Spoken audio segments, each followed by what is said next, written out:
vamos hablando. Espérense un ratito. Tenemos que mencionar, pues, algunas particularidades de la estructura de la córnea, que es un tejido, pues, que forma parte del globo ocular y quizá que han puesto gafa acá, no sé qué estarán escribiendo. Bueno, quizá pues una de las estructuras más importantes que forma parte del globo ocular y una de las estructuras que si se daña, pues puede producir un menoscabo de la visión o una ceguera permanente, ¿no? Recordar que la córnea es la única estructura o una de las más importantes estructuras del ojo que se puede trasplantar, obviamente de ser humano a ser humano, ¿no? Pero para eso, pues el donante tendría que estar cadáver, porque si no, no te van a donar una córnea. Bueno, entonces, haciendo esta breve introducción, definir pues que la córnea es una estructura del ojo que permite el paso de la luz desde el exterior al interior de este, y bueno, y protege a estructuras como el iris, el cristalino, el humor acuoso, entre otros. Recordar que la córnea posee propiedades ópticas de refracción y también un parte de difracción. Y para garantizar su función debe ser transparente y si es necesario debe mantener una curvatura adecuada. Está integrada, bueno, según la literatura, la mayor parte de las literaturas que ustedes van a leer está formada por 5 capas. Hasta hace unos años se agregó una 6ª capa, la capa de Dúa, la cual hasta ahora sigue en controversia, ¿no? Si existe, no existe, si es un límite. Y entonces, tanto la Academia Americana como la Academia Europea de Oftalmología y algunos conocedores pues siguen un constante debate sobre la presencia o no. Algunas bibliografías lo mencionan y otras no. Bueno, a mi criterio, no soy científica ni nada por el estilo, pero a mi criterio más me parece un límite más que una capa. ¿Ok? Bueno, esta córnea, bueno, ya les dije que es una estructura transparente, tiene la función de proteger y ser una barrera, recordar que la córnea es avascular, está inervada básicamente por la primera rama del quinto par craneal. Si bien es cierto, es una estructura avascular, obtiene sus nutrientes y elimina sus nutrientes a partir del humor acuoso y de la película lagrimal. Es decir, la cara anterior de la córnea tiene contacto con la película lagrimal de donde obtiene nutrientes y elimina desechos, mientras que la cara posterior de la córnea obtiene nutrientes y elimina sus desechos a través del humor acuoso. El poder dióptrico de la córnea oscila entre 43 o 48 dioptrías, ¿no? Y tiene un grosor promedio central de 500 micras y en la periferia es un poquito más gruesa, entre 700 y 1000 micras de diámetro, ¿no? Las dimensiones de la córnea en un adulto, porque en un niño obviamente es mucho más pequeña, las dimensiones tiene un diámetro vertical de aproximadamente 11 milímetros y un diámetro horizontal de aproximadamente 12 milímetros. Esto básicamente son algunos acápites importantes de lo que es la estructura y función básicamente de la córnea. Bueno, la córnea no va a hacer otra cosa que transmitir y enfocar la luz que va hacia la retina. Entonces, tiene un poder óptico, tiene una película lagrimal en la superficie anterior, tiene un epitelio que se regenera cada cierto tiempo y que es muy importante en su conocimiento de la presencia de este epitelio porque pues va a favorecer la regeneración de tejidos oculares. Un estroma, que es prácticamente pues el armazón o la estructura más principal de la córnea, y un endotelio que juega un rol muy importante en la mantención de la transparencia de esta estructura. Además, pues de la regulación neural que tiene, ¿no? Bueno, ya les dije, la córnea fue básicamente formada por 5 capas, incluso hasta 6 la mencionan. La primera capa, o la más superficial, es el epitelio plano estratificado no queratinizado, cuya regeneración es rápida como todo epitelio en 5 o 7 días. A la vez, este epitelio tiene unas células basales en la parte más interna, luego las células aladas que van esfoliando hacia el exterior, y las células superficiales, ¿no? Que son las que se recambian continuamente. Las células madre de la córnea también se encuentran, pues, pero a nivel del limbo corneal, ¿ya? Entonces, a partir de estas células madre, como todo epitelio tiene células madre, se replican, pues, ¿no? Desde la periferia hacia el centro. Luego sigue la membrana de Bowman, ¿no? Que básicamente se menciona que es un límite o algo que diferencia o limita. La membrana de Bowman tiene fibrillas de colágeno tipo 1. Pero el estroma, quizá la estructura más gruesa y más importante de la córnea, o una de las más importantes, tiene un 90% de grosor, o sea, abarca la mayor parte de la estructura corneal. Se forma por fibras de colágeno 1 y fibroblastos y no es regenerable.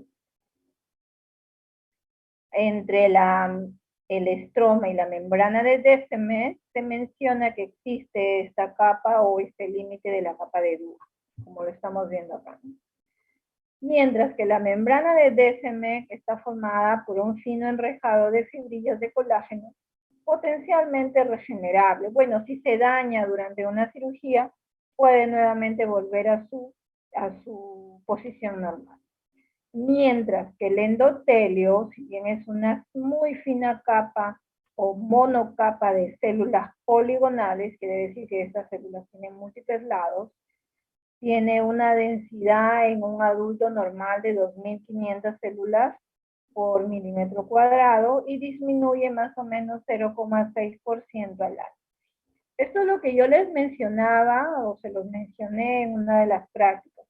El ser humano normal, sin ninguna patología, sin ningún trastorno ocular, nace con un promedio de 4.500 células por milímetro cuadrado. Conforme avanzamos en edad, conforme tenemos traumatismos, infecciones, cirugías al ojo y, bueno, también la edad, estas células van disminuyendo normalmente en un promedio de 0,6% al año. Un adulto mayor de 40 o 50 años más o menos tiene un promedio de 2.500 a más.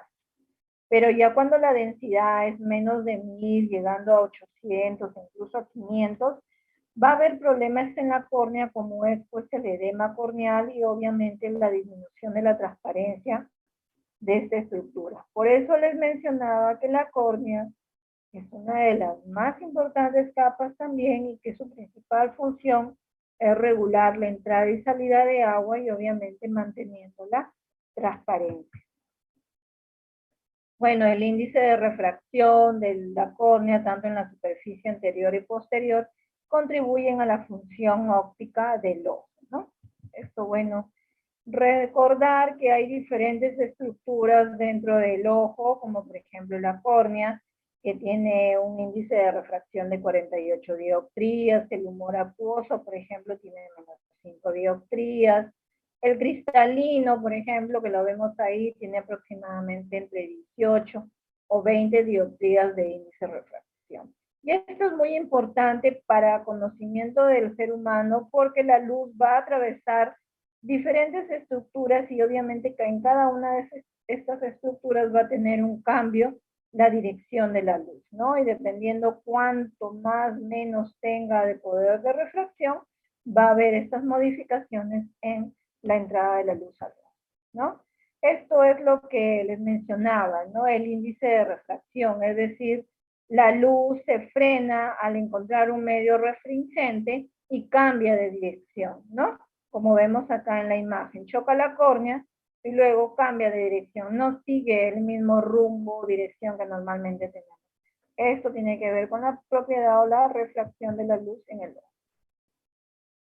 Bueno, Entonces, mientras la córnea sea transparente, pues, y esta transparencia básicamente, pues, la va a dar las fibras de colágeno que tiene el estroma. Estas fibras de colágeno tienen que estar organizadas o dispuestas en forma simétrica como lo vemos en la imagen, ¿ok? Si hay alguna alteración a este nivel, pues obviamente va a haber también alteraciones en la transparencia corneal, ¿no? Aparte del endotelio. Entonces, el epitelio corneal y la película lagrimal mantienen una superficie lisa, ¿no? Así como mantienen lisos sus pisos, echándole cera, el epitelio y la película tienen que mantener una superficie lisa en la superficie anterior de la córnea. Si hubiera una poca lubricación o reducción de sustancias biológicamente activas de la lágrima, se produce queratitis punctata o lo que es lo más común, una queratitis superficial o irregularidad de la superficie corneal anterior. Por otro lado, los cambios en el contorno de la córnea, como cicatrizaciones, adelgazamientos, la presencia de queratocono, que es una enfermedad propia del ojo, o la realización de cirugías refractivas, producen una superficie también irregular con astigmatismos irregulares y obviamente baja visión. Bueno, la córnea ya les dije que es avascular y obtiene pues su oxígeno por difusión de las diferentes sustancias que la rodean, y esta oxigenación de la córnea se da mucho mejor cuando el paciente descansa, cuando duerme o cuando está con el ojo cerrado. Por eso, cuando tenemos traumatismos, queratitis, lesiones corneales, lo que le indicamos al paciente, además de su tratamiento antibiótico, lubricación, ungüento, es que la mayor parte del tiempo esté con el ojo cerrado, porque sabemos que el ojo produce sus propias sustancias regenerativas y bueno, se oxigena mejor la córnea cuando el ojo descansa. Por eso también cuando el paciente refiere cansancio ocular u otras molestias, igual también le decimos, señor, descanse o permanezca con el ojo cerrado.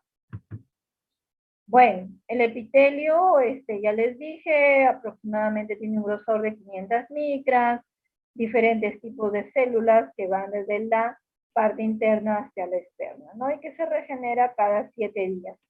Esto es la explicación o la base o el fundamento para que cuando tengamos heridas superficiales de la córnea, como son queratitis, erosiones, úlceras, sabemos pues que en la parte más superficial de la córnea está formado por un epitelio, y como todo epitelio, ustedes muy bien saben por histología, se regenera cada 7 días. Entonces, explicarle al paciente que si tuviera una lesión, una herida, una queratitis en la superficie, esta lesión pues se curará en el lapso de 7, 10 días, quizá más, quizá menos, depende de cuán grande sea la lesión. Además, pues también va a depender qué tan profunda sea, capaz algunas pasan la barrera del epitelio, y depende, pues, esté asociada a qué germen, ¿no? Germen súper, algunos gérmenes producen una necrosis total de tejidos, pues, y obviamente, pues, el paciente a veces ni se llega a recuperar, ¿no? Entonces, como les decía al inicio, las células madre, ¿no? En la córnea, sobre todo las células madres epiteliales o pluripotenciales, están alrededor del limbo o por el limbo, no están en el centro. Entonces, cada vez que se produce una lesión, las células basales van a proliferar y se van a diferenciar en un lapso de 7 a 14 días, ¿no? Hacia las superficies, y luego pues son eliminadas a la película lagrimal, ¿no? Las que mueren. Entonces, esta regeneración siempre se va a dar de la periferia hacia el centro y de la parte interna hacia el centro, ¿no? Siempre va a haber un equilibrio hacia donde esté la lesión, sobre todo. ¿Ok? Capa de Bowman, bueno, ya sabemos que básicamente es un límite, no tiene una función conocida y no se regenera. El estroma sí para nosotros es muy importante, ya que va a mantener la fuerza, la estabilidad, La transparencia de la córnea, ¿no? Se debe también al estroma. Vamos a encontrar queratocitos, matriz extracelular y fibras nerviosas. Por eso cuando hay lesiones mucho más profundas de la córnea, pues duelen un montón, ya que pues a este nivel se van a encontrar las terminaciones nerviosas que ya les mencioné, proceden de la primera rama del quinto par, ¿no? El endotelio y el epitelio también van a contribuir a la estabilizada de los queratocitos, regulando el contenido de agua. Pero básicamente la que controla el contenido de agua es el endotelio. Entonces, en individuos con úlceras corneales o queratitis corneales infecciosas, la degradación de las fibras de colágeno del estroma se pueden dar por 3 vías.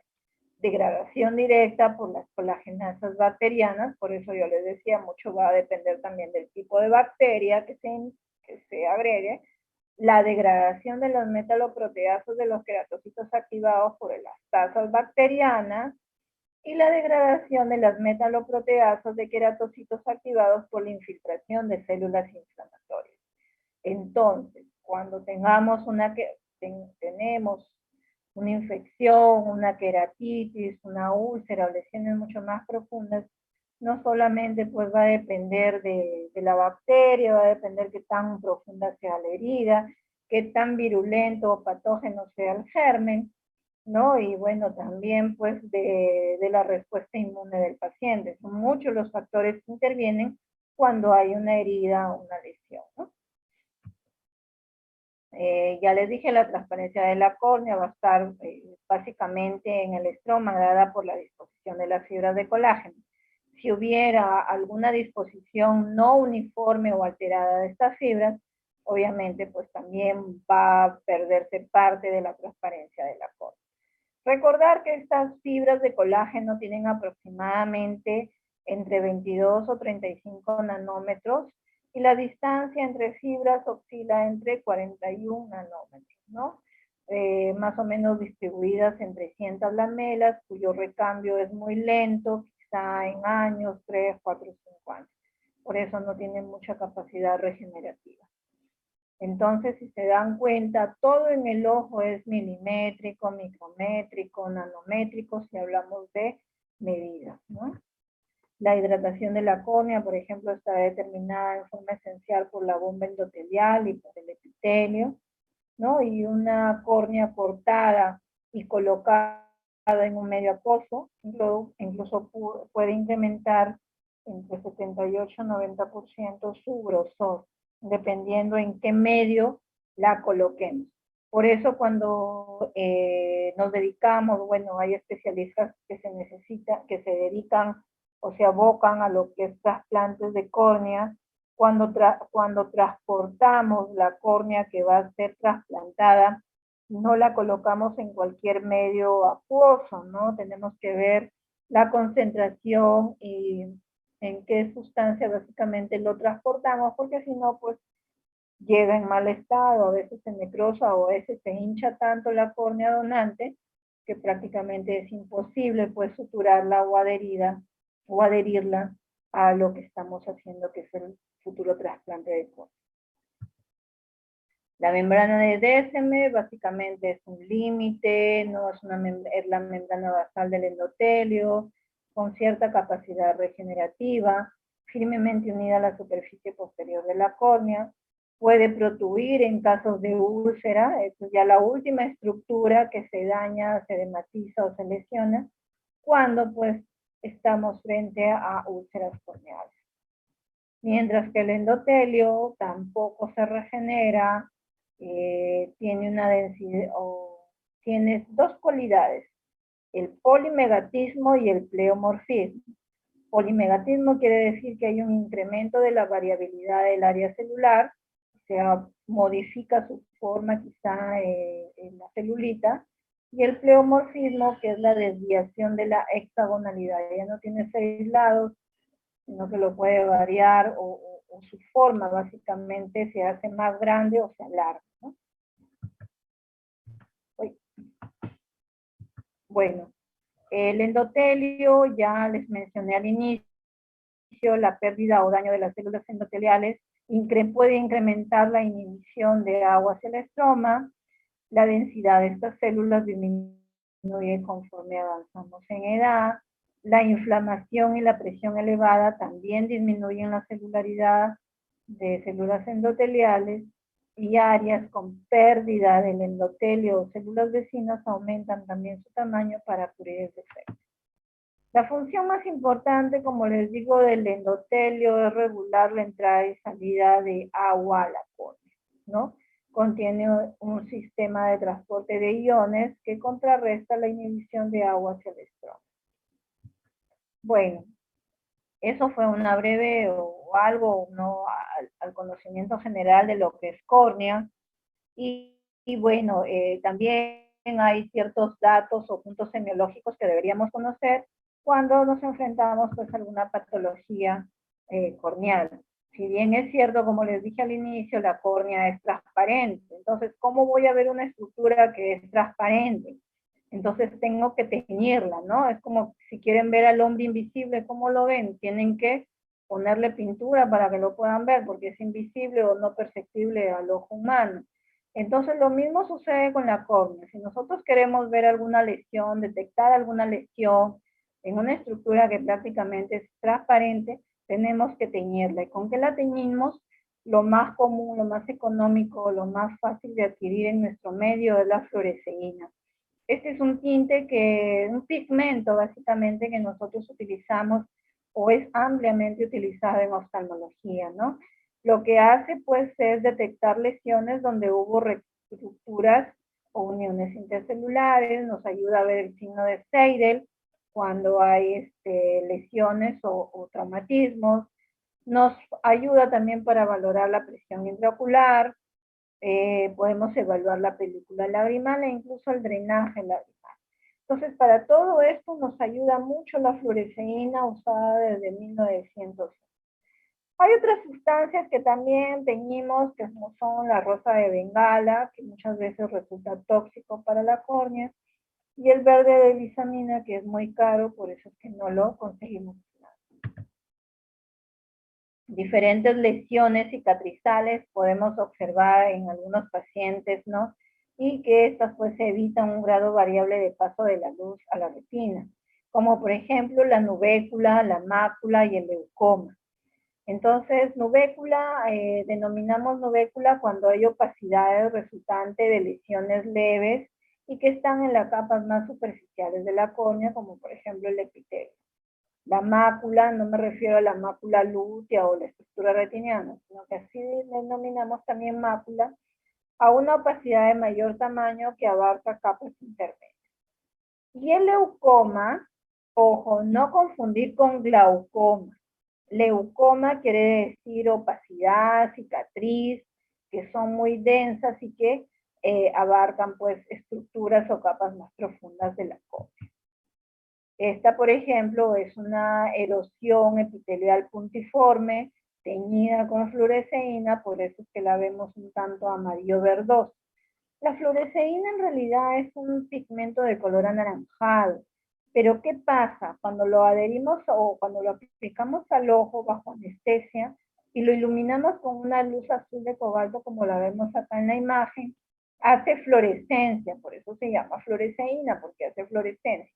Es decir, es una sustancia que emite una menor longitud de onda y cuando la sometemos a la fluorescencia o a la luz de otra, como la luz azul de cobalto, pues aumenta, ¿no?, la intensidad de su imagen. Estas erosiones epiteliales que vemos acá, que tiñen la superficie como si estuviera raspada, aruñada, la córnea, la vemos en enfermedades como el síndrome de ojo seco, cuando hay toxicidad o queratoconjuntivitis atópica, cuando los pacientes se andan rascando y producen lesiones epiteliales superficiales que son fácilmente detectables en el biomicroscopio y bajo la tinción con fluoresceína. Esta, por ejemplo, no está iluminada con luz azul, pero igual al trasluz de la lámpara de hendidura vemos pues pequeñas lesiones puntiformes a nivel corneal, ¿no? Esto es la queratoconjuntivitis por adenovirus también, o por el virus del herpes simple también suelen producir este tipo de lesiones. Entonces, cuando nos enfrentamos a este tipo de pacientes, vemos la localización de las lesiones, puede tener un patrón difuso, un patrón inferior, cuando los pacientes duermen con el ojo entreabierto, tienen mal cierre palpebral, o en la tercera imagen, ¿no?, que está en la zona interpalpebral, lo cual nos puede orientar a que el paciente, por ejemplo, cierra en forma incompleta los ojos, o la imagen inferior donde vemos pues que la lesión está en la parte superficial o superior, y pues nos puede orientar a que pueda haber un cuerpo extraño o algo que esté dañando la parte superior de la córnea, ¿no? Dependiendo dónde esté la lesión epitelial, podemos orientarnos pues a que sea una conjuntivitis, un cuerpo extraño, una queratitis por exposición, entre otros.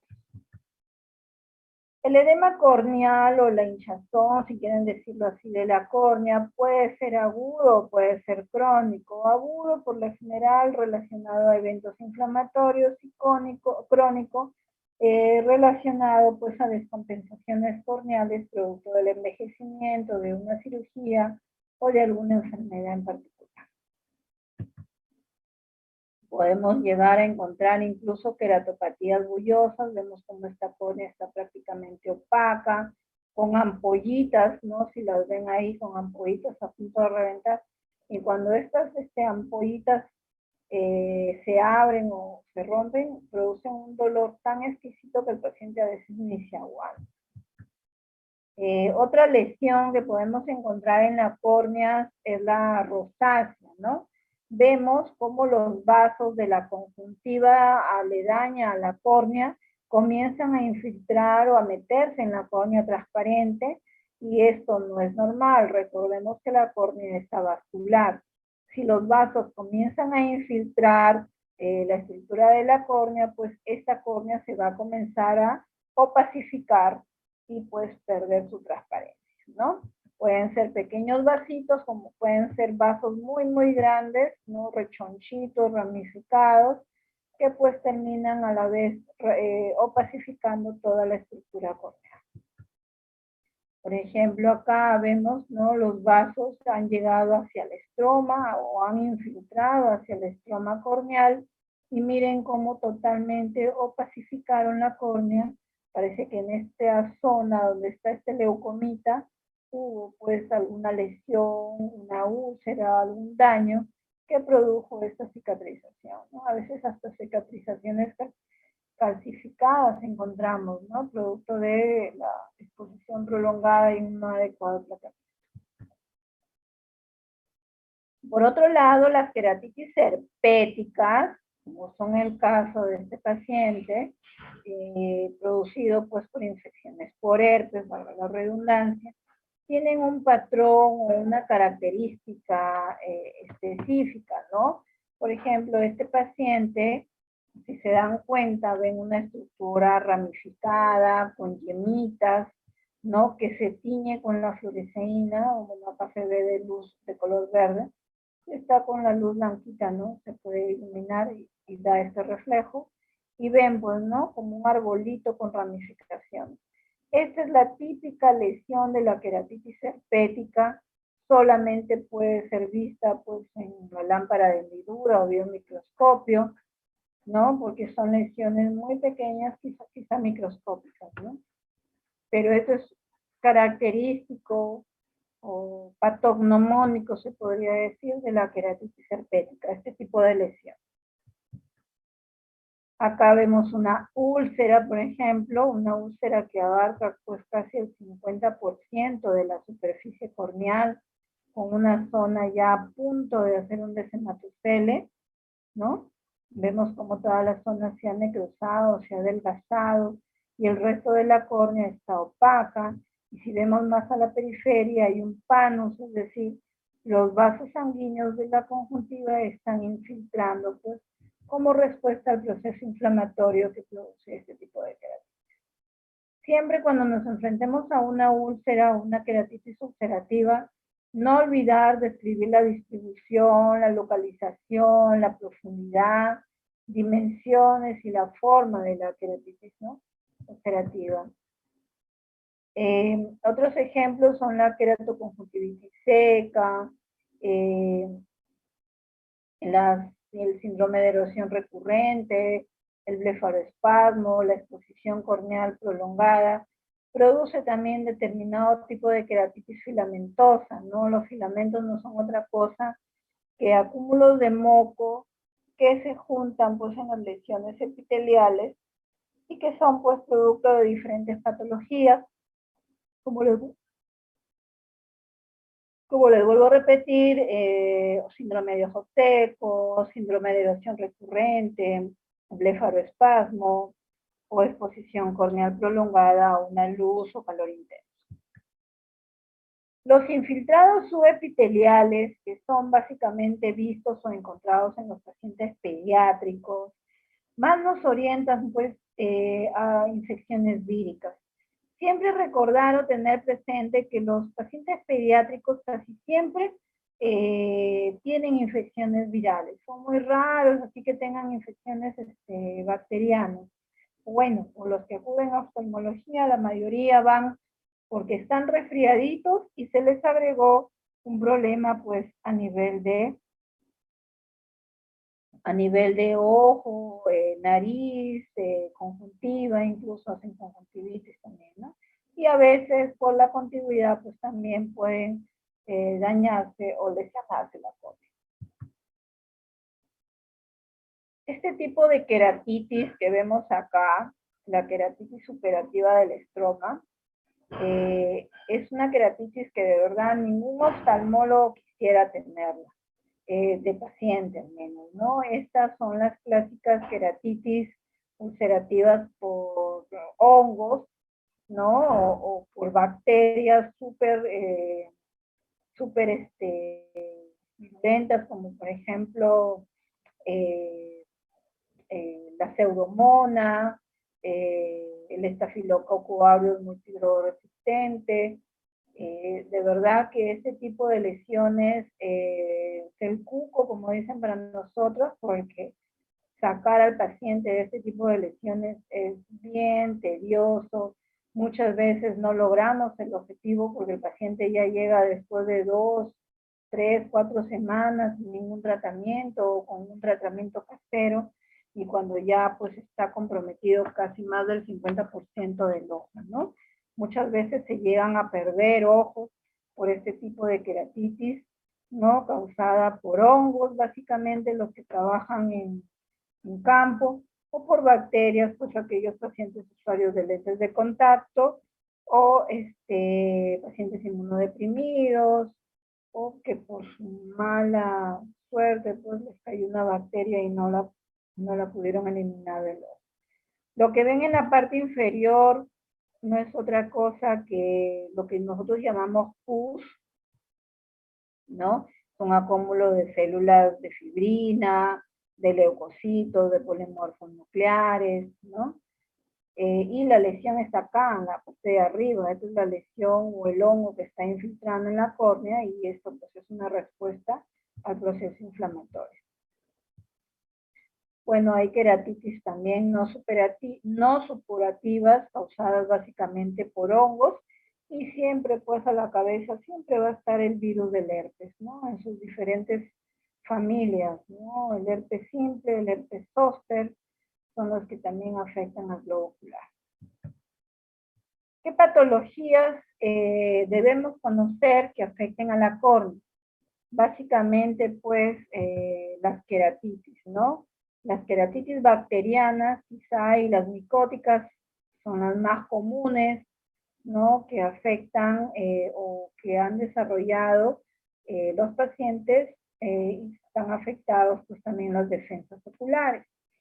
Entre su etiología, pues vamos a tener siempre a gran negativos como la pseudomonas aeruginosa y gran positivos como el estafilococo aureus o el estreptococo. ¿Qué factores de riesgo tiene que tener un paciente para que desarrolle una queratitis bacteriana? que sea usuario de lentes de contacto, que haya tenido un traumatismo directo, ¿no? Sea con un palo, con el ojo, con la uña, con un lapicero, enfermedades de la superficie ocular como blefaritis no tratados, o que sea un paciente inmunosuprimido, diabéticos, los diabéticos de verdad que hacen unos procesos infecciosos e inflamatorios terribles. ¿Qué signos y síntomas presentan estos pacientes? Dolor, fotofobia, obviamente visión borrosa, secreción purulenta o muco purulenta o amarillo verdosa, reducción de la sensibilidad corneal, opacidad corneal.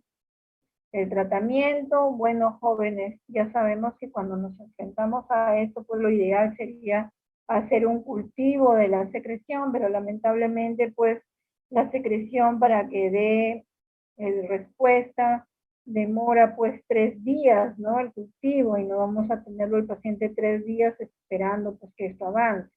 Por lo general, iniciamos con un tratamiento empírico, con ciprofloxacino, y cuando ya tenemos el resultado, vamos con tratamientos más específicos, ¿no? Dependiendo de lo que arroje el cultivo. Las queratitis micóticas o fúngicas es infrecuente en países de clima templado, pero causa una importante pérdida visual.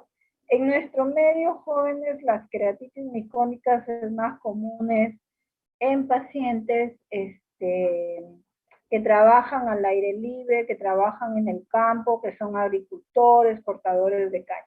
Es decir, todo aquel paciente que tenga contacto con plantas o con la tierra, es muy probable pues que haga este tipo de lesiones. ¿Ok? Tenemos pues como agente etiológico levaduras como la cándida, hongos filamentosos como fusarium, aspergillus en climas tropicales. ¿Qué factores de riesgo tienen estos pacientes? Ya les dije, ser usuarios de lentes de contacto, enfermedades de superficie de la córnea, traumatismos en la agricultura o la jardinería. ¿Cómo llego al diagnóstico? Descartar la infección bacteriana, pues siempre hacer un cultivo de la secreción o bueno, en el caso de que sospechamos honguitos, pues un KOH, ¿no? Un frotis o un cultivo de secreción. Y bueno, siempre el antecedente epidemiológico cobra gran importancia. Tratamientos, bueno, antimicótico básicamente, anfotericina si fuera la cándida, y bueno, la natamicina si fuera filamentosos, ¿no?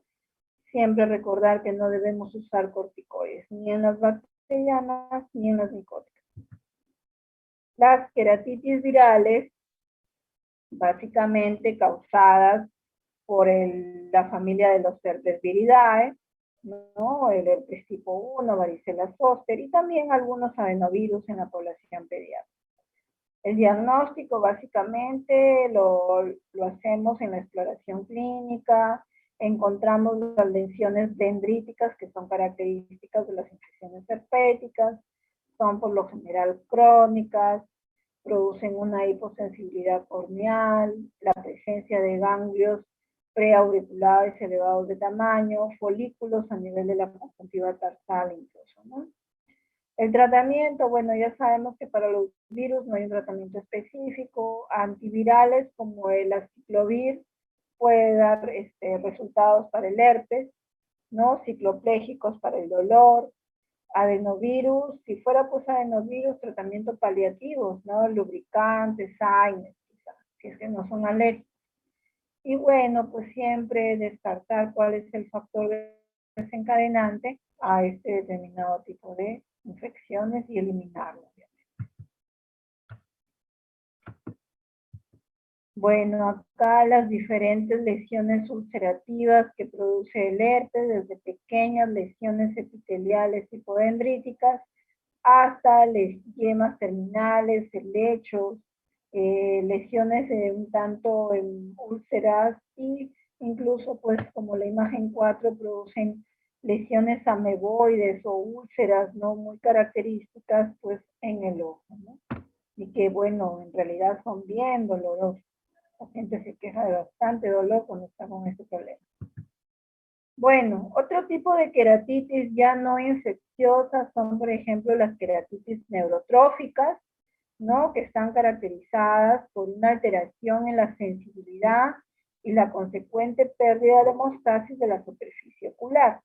Estas son las típicas lesiones que se presentan en pacientes postoperados de cirugía láser, infecciones por herpes crónicas, se presentan en pacientes con neuropatía diabética o alguna alteración del nervio trigémino. Obviamente el paciente se va a presentar ojo rojo, se va a quejar de cuerpo extraño, pero no va a tener un cuerpo extraño, lo que le duele en sí es la queratitis o la úlcera que tiene, ¿no? Y obviamente pues va a haber disminución o pérdida de la sensibilidad corneal. El diagnóstico básicamente pues podemos hacerle una prueba de la sensibilidad corneal con un pedacito de algodón, o podemos explorar bajo lámpara de hendidura, y el tratamiento básicamente pues lágrimas artificiales, lágrimas isotónicas. Si ya es muy grande la lesión, podemos hacer un cierre momentáneo o permanente del párpado, que es una tarsorrafia, ¿no? Dependiendo pues de cómo lo veamos a la evaluación. La queratitis neurotrófica, pues básicamente siempre va a haber una pérdida de la inervación del trigémino a la córnea, que va a producir un edema intracelular, una exfoliación de células epiteliales, afectación de la curación del epitelio, pérdida de células caliciformes y una descompensación epitelial que finalmente pues producen úlceras persistentes, ¿no? Y que a veces pues difíciles de sanar o curar.